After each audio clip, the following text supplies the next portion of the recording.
Hi, my name is Diana Puglisi. I'm the Curator of Education for Youth and Adult Programs at the Neuberger Museum of Art, and I'm excited to welcome Midori Yoshimoto today, who's going to speak about Yoko Ono's Mend Piece currently on view in the museum with me.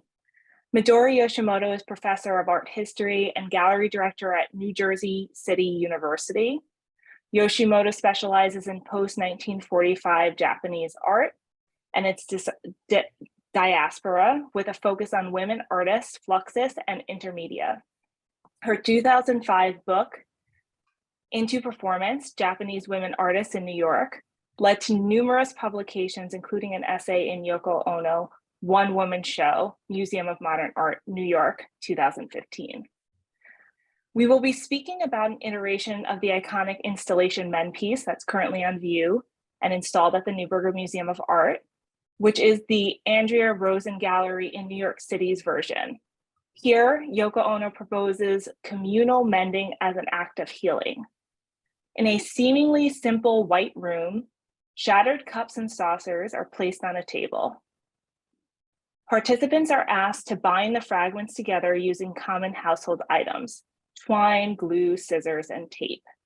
The resulting creations are displayed on nearby shelves, evidence of the power of collective action.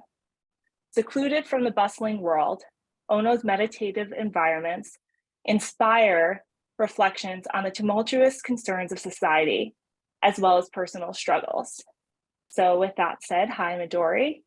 I noticed that you have a virtual background today. Is that one of Yoko Ono's exhibitions you've worked on? Yes, NJCU Galleries, which I direct on campus of New Jersey City University, hosted a traveling exhibition titled Yoko Ono Mend Piece, featuring John and Yoko's Year of Peace, curated by Kevin Concanon and John Noga in 2008. At that time, Yoko actually came to the opening reception. I had an honor of meeting her there too. How long have you been looking into Yoko Ono's work and her practice? Well, when I was a graduate student at Rutgers, the State University of New Jersey, I learned that some of Fluxus events took place on campus because of Jeffrey Hendricks, who was a Fluxus artist, and he had taught there for years. With my mentor, Dr. John Motter's recommendation, I chose the 5 Japanese women artists who were associated with Fluxus as my dissertation topic, and Yoko was one of them. So even though I was a graduate student, I became involved in Yes, Yoko Ono. That was Yoko's first major international survey exhibition organized by Japan Society in New York in 2000. So since then, I've been often asked to write or speak about Yoko Ono. Very nice. So can you tell us how Mend Piece was originally presented in the 1966 version? Yes.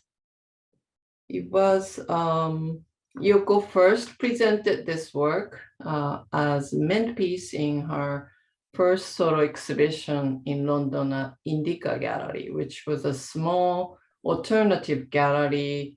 I heard it was in a basement of a bookshop in West London.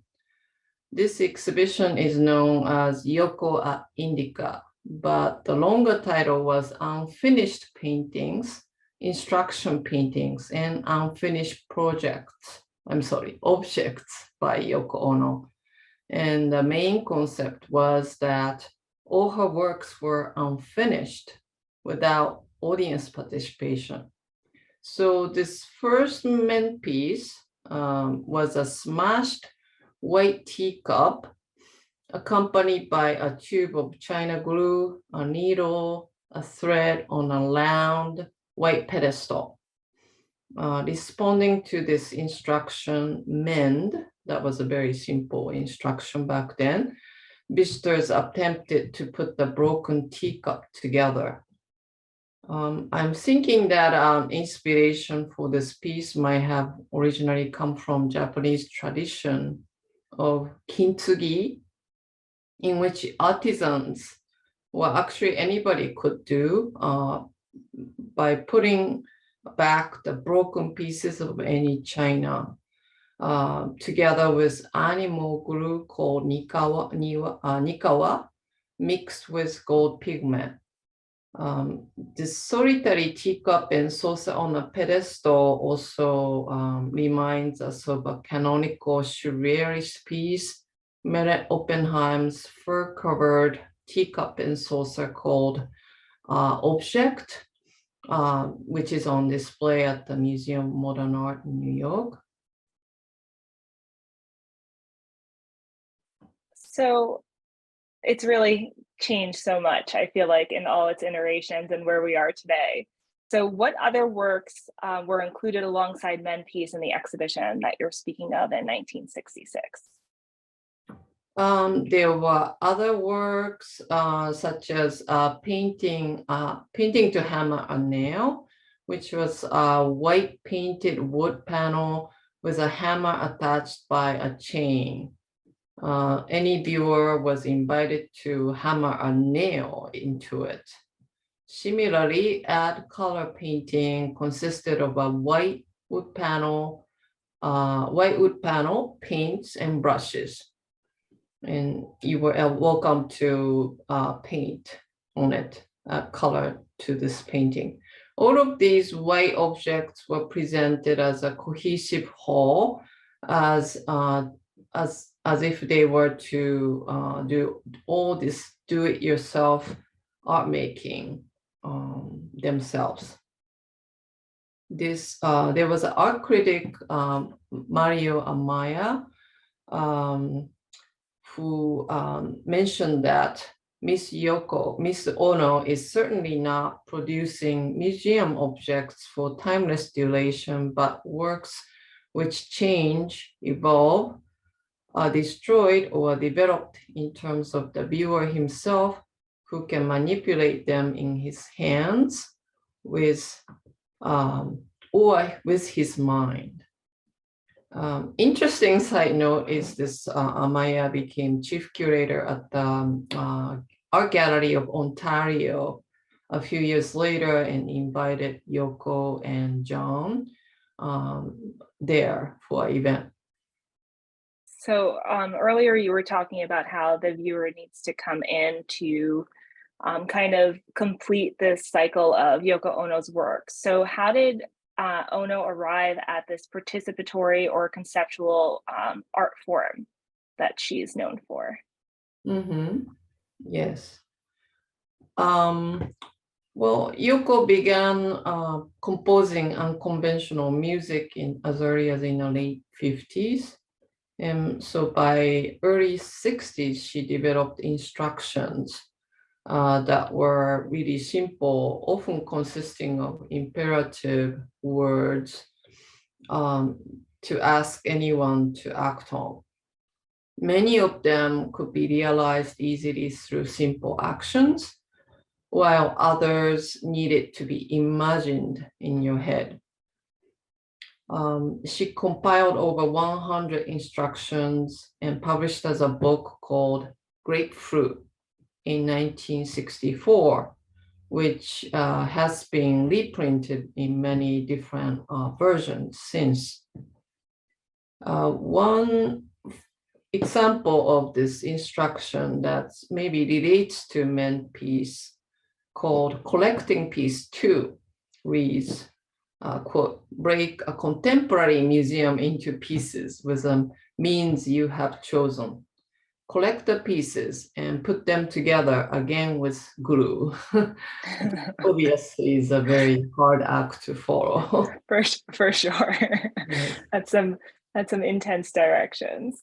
So since 1966, Mend Piece has been shown in multiple iterations. How has it evolved and grown with each iteration? Well, after 2000, when Ono's first retrospective, Yes, Yoko Ono, I mentioned earlier, was held at Japan Society, and then traveled to numerous museums in North America, Japan, and Korea. Ono's exhibition opportunities dramatically increased, and this piece was often included in these various exhibitions. So in these opportunities, she added a secondary message. Think of mending the world at the same time. Was added in the early 2000s in the immediate aftermath of 9/11.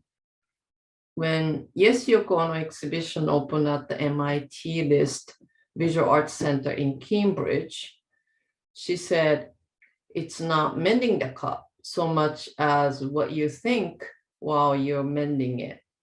So mending peace is to mend the world. And when you're mending the cup, imagine mending the world. I like to do it all together. In this sentence, she already actually made a pun between mending peace with PEACE, peace, world peace, which is her recurring theme throughout the late 60s when Yoko Ono and John Lennon got together. They did the peace campaign in the late 60s against the Vietnam War, but that thread has been continuing since.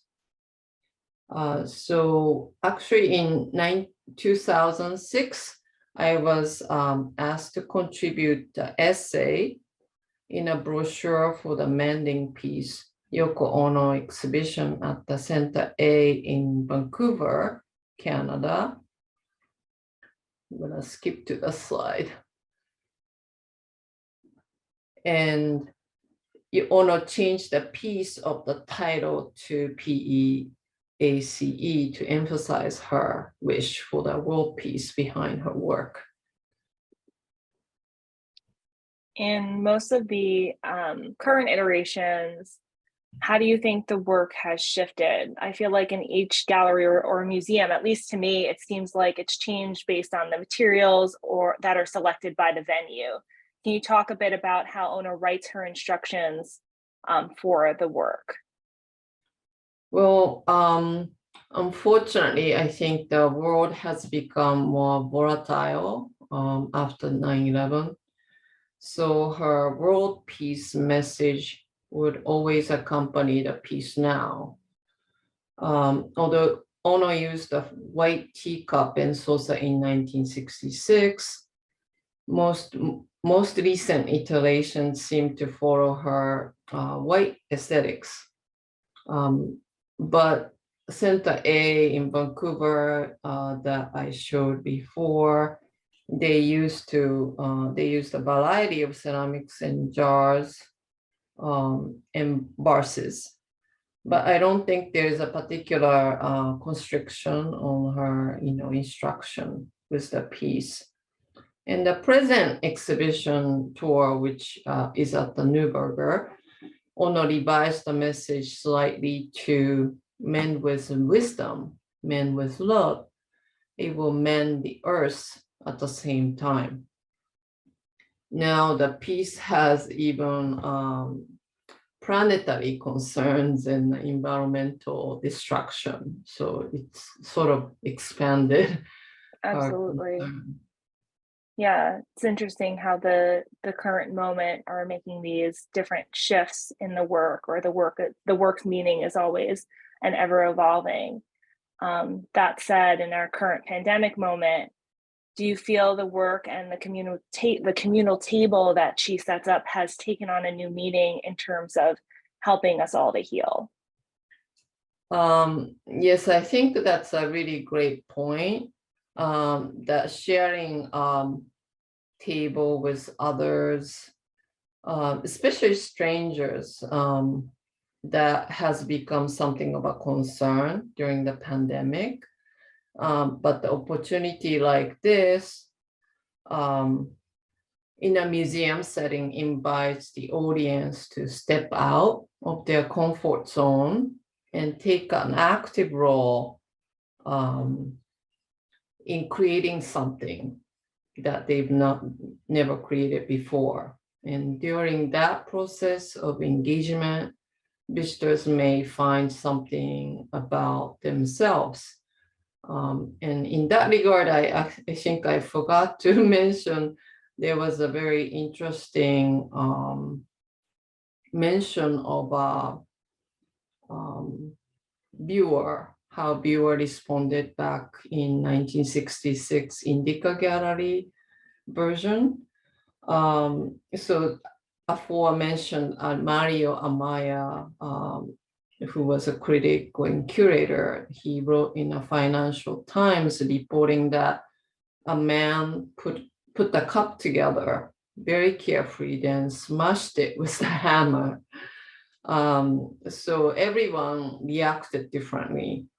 And then Amaya further mentioned that he found suggestion of returning to childlike innocence and naivete in the exhibition.